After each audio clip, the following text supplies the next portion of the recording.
supposes that the ignorance of the people is big enough to simply accept that by faith.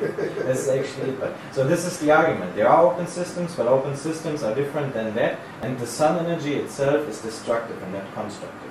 You can lie down in the sun for 2 weeks and you will see what happens. You will not grow flowers out of your eyes, you will just have shrinkled skin and burned hair or whatever. It's destructive, nothing else.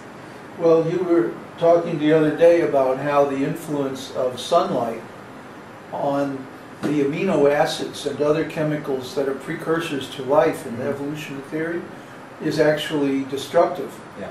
Yeah. Ultraviolet light, if it hits a molecule of organic matter, will tend to dissociate that molecule. If their theory was correct, then in the ancient Earth, there must have been a lot of radiation, because the atmosphere wasn't as thick as it is now, and so on.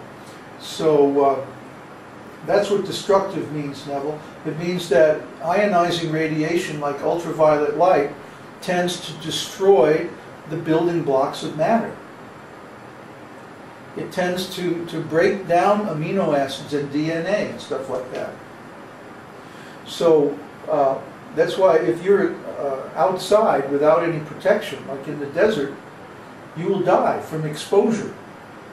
That's what exposure means. You're getting too much ionizing radiation from the sun. Now, what the main input of the sun to organic life is that it's a heat source, and it acts as a heat pump to churn the atmosphere and make our weather happen. But if you get too much sun, it's going to destroy your body. Therefore, we can't accept that the direct radiant energy of the sun is actually a component of biological evolution, because the radiation of the sun is destructive to organic chemicals. So actually their theories have so many holes in them. Their theories have so many assumptions that aren't valid. Their theories are actually political in nature. Well, why do you think we have public education mandated by law? Everybody has to go to school. And in the school, they create this artificial environment. For one thing, it's very artificial to be in a room full of kids your own age. When kids your own age actually comprise about 3% of the population at any given time. So the reality is, kids your age are 3 out of 100 in any random group of people. So what do? They concentrate kids your age artificially in a room. And then they have this teacher who forces you to accept so-called knowledge and simply regurgitate it upon command when you have a test. So you're given all these opinions. They don't explain why, they don't explain how, they just explain that you have to memorize this to pass the test. So you accept their opinions, and then you're trained to speak those same opinions as if they're your opinions. And there's no reasoning, there's no logic, there's no examination of alternate theories. In fact, by law, religion is prohibited from the classroom. So you can't discuss anything religious. You have to simply hear this, atheistic philosophy and then speak it upon command. You, Johnny, get up and say, what did you read last night in your homework? You're forced to train to speak these same opinions as if they're your opinions. And so after so many years of this phony school, everybody's running around spouting opinions that aren't theirs in the first place, that they didn't come up with as a response to their own personal experience, but they just heard them in some school, and they were trained to think that that's the way it is. and they were placed in an artificial environment where exposure to any alternate ideas is prohibited. So naturally, people's knowledge, what they call their knowledge, are actually just opinions. And not only that, they're fourth-hand opinions, with no knowledge, no logic, no thinking behind them whatsoever. They're just stimulus response, Pavlovian conditioning. You have to spout this opinion, otherwise you're not going to get through school, you're not going to be able to get a job, you're not going to have any status in the society, and so on. So we can understand that this is not really education. This is just training. It's just conditioning. So we call people who are trained like this conditioned souls. They're conditioned because they don't examine their thinking. They're trained not to examine their thinking. They're trained not to think at all, but simply to run opinions through their minds, and that's a substitute for actual thinking. Actual thinking is, you take any theory, any explanation, which is, after all, just a story, and then you examine the assumptions, the preconditions of the story. You also examine the narrative of the story, and you see whether this matches what we actually experience in life. And we have to say that for the so-called scientific theory that matter is the cause of everything, it doesn't add up. There are so many assumptions required for these theories, all of them.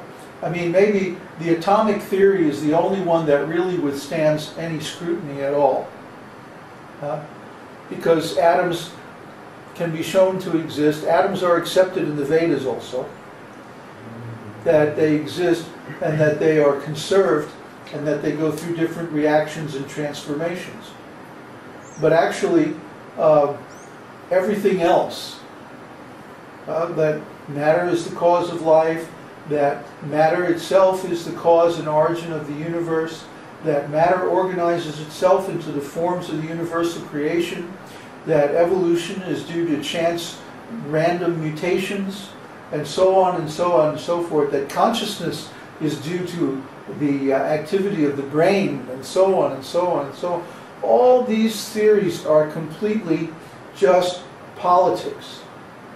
There's no actual proof for any of them. And if you start to think through them and examine their assumptions, you see why.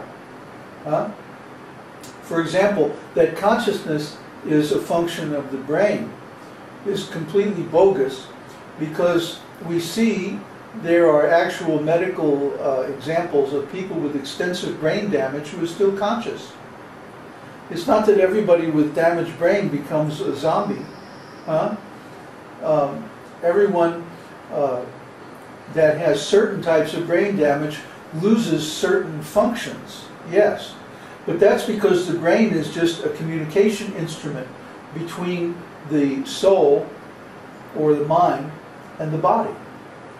So just like if I have a computer and then I smash the monitor, well then I won't be able to see anything anymore. So similarly, if you have a brain and you damage the visual cortex, well of course then you're going to be blind. But that's not a cause, that's an effect. So try to understand, consciousness is actually a cause. It's not an effect. Because the soul is conscious, he is able to project that consciousness through the brain into a body. And therefore the body displays symptoms of consciousness, such as perception, response to stimuli, and so on. It's because of the presence of the soul. Consciousness is the symptom of the soul, not of the body. And another proof of that is during sleep, when we dream, we're conscious. But we're not conscious of this body. We're conscious of another body. Where does that body come from? And how can we be conscious of it if consciousness is a function of this body? if consciousness was a function of this body, then we would always be conscious of this body and not of any other bodies during a dream. Therefore, consciousness is actually independent of this material body and brain and so forth. And the bodies that we experience during dreams are temporary bodies created by the Lord so that we can have certain experiences as a reaction to our karma. This is explained in Vedānta-sūtra.